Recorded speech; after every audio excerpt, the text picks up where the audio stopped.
লুটপাট, নৈরাচার, সন্ত্রাস, চাঁদাবাজি, মাদক, বিভিন্ন ধরনের অপকর্মের সাথে তারা লিপ্ত।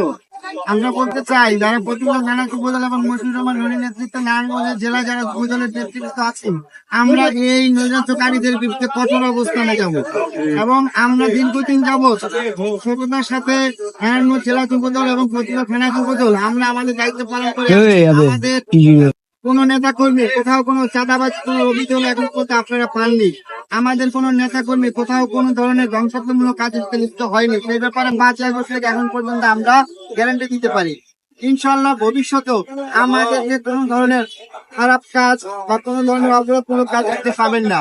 সেই সাথে হুঁশিয়ারি দিয়ে বলতে চাই, যারা এই ধরনের অপকর্মের সাথে জড়িত তাদেরকে আমরা কঠোরভাবে প্রতিহত করব এবং ভবিষ্যতে যাতে তারা এগুলো করতে না পারে সেই ব্যাপারে আমি সজাগ আছি ইনশাআল্লাহ। এবং আমরা বলতে চাই, আগামীতে যদি একটা সরকার নির্বাচন দেয়, একটা গণতান্ত্রিক সরকার যদি আসে, তাহলে দেশের মানুষ যে আশা নিয়ে 5 আগস্ট আন্দোলন করে নিজেদের রক্তের বিনিময়, নিজেদের জীবনের বিনিময় একটি নতুন স্বাধীন বাংলাদেশ পেয়েছি, স্বৈরাচারকে আমরা হলিয়েছি।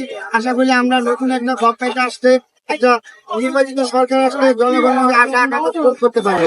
বাংলাদেশের ভিতরে সমস্ত মানুষ, কিন্তু মেজরিটি পার্সেন্ট মানুষ বাংলাদেশ জাতীয়তাবাদী দল বিএনপি কে ভালোবাসে।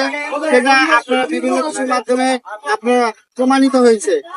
এখন যদি বাংলাদেশের একটা নির্বাচিত সরকার আসে, বাংলাদেশ জাতীয়তাবাদী দলকে বিপুল ভোটে জয়যুক্ত করে রাষ্ট্রের দায়িত্বে বসাবে, এটা আমাদের প্রত্যাশা এবং এটা দেশবাসী আমাদের সাথে এভাবে বিভিন্ন জায়গায় তাদের কর্মকাণ্ডের মাধ্যমে বিএনপিকে জানাচ্ছে। এবং আমরা দাবি করবো যেন দ্রুত একটা নির্বাচনের ব্যবস্থা করা হয়, একটা নির্বাচিত সরকারের মাধ্যমে দেশের মানুষের চলাফেরা এবং দেশের চলাফেরা, দেশ পরিচালনা এবং দেশের মানুষের ভালো মন্দ এটার ব্যবস্থা জন্য আমরা একটা নির্বাচনের দাবি জানাচ্ছি। ধন্যবাদ।